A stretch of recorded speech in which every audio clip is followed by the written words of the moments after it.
வணக்கம். நான் தானே உங்கள் அக்கறையாரம் பேசுகிறேன். இன்றைக்கி ஒரு குட்டி கதை சொல்ல போகிறேன். ஒரு ஊரில் ஒரு பிரபலமான ஜோதிடர் இருந்தார். ஒரு 35-40 வயசு இருக்கும். அவர் இளம் வயதிலே பெரிய ஜோதிடர். அவர் சொல்கிறதெல்லாம் நல்லா நடக்குது அப்படின்ட்டு எல்லாமே நம்பினாங்க. அப்படி இருக்கும்போது ஒரு வீட்டில் அவரை கூப்பிட்டாங்க, ஜோதிடம் பார்க்குறதுக்காக கூப்பிட்டாங்க. அவர் வந்தார். அவங்க அந்த வீட்டுக்கு வரும்போது அந்த வீட்டில் ஒரு பையன், ஒரு 10-12 வயசு மதிக்கத்தக்க ஒரு பையன் இருந்தார்.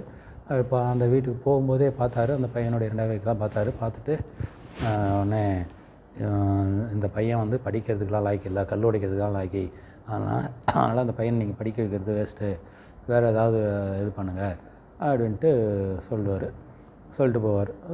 உடனே அந்த சின்ன பையன், ஒரு 12 வயசு பையன் தான், அவனும் காதில் கேட்குறான். காதில் காத்துட்டு அவனுக்கு மனசில் ஒரு இதாகுது, என்னது நம்ம படிக்க முடியாதா அப்படின்னு சொல்லிட்டு நினச்சி, அதனால் ஒரு இதாக எழுச்சியாகி அவர் சொல்கிறது பொய் வைக்கணுன்றத விட நம்ம படித்தே ஆகணுன்றதில் நல்லா படிக்கிறாரு. படித்து இது பண்ணி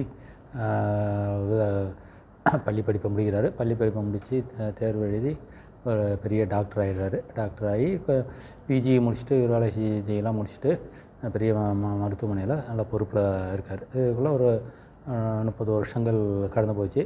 அவருக்கு ஏற்கனவே அந்த ஜோதிடர் ஒரு அப்போ 30 இதில் இருந்தார் இல்லையா, 30 வருஷம் கடந்த நேரத்தில் அவருக்கு வந்து வயசு ஒரு 70 ஆகிடுது. இவர் அந்த டாக்டருக்கு ஒரு 40 வயசு ஆகிடுது, அவருக்கு ஒரு 70 வயசு ஆகிடுது. அவருக்கு அந்த டாக்டர் நல்லா சிறந்த அந்த இதெல்லாம் கிட்னியில் இருக்கிற கல்லெல்லாம் உடச்சி எடுக்கிற சிறந்த மருத்துவ நிபுணராக வேலை செஞ்சுட்டு இருந்தார். அந்த மருத்துவமனைக்கு ஒரு முதியவர் வரார். அந்த முதியவர் வந்து தான் அவருக்கு ட்ரீட்மெண்ட் கொடுக்குறாங்க. ட்ரீட்மெண்ட் கொடுத்ததும் ரொம்ப முக்கிய கல் வந்து ரொம்ப பெருசாக இருக்குது. உடனே அவருக்கு அந்த மருத்துவனுடைய சீஃப் டாக்டர், ஏற்கனவே கல்லோடிக்கு தான் லாய்க்கிறாங்க இல்லையா, அந்த சீஃப் டாக்டர் வந்தார்.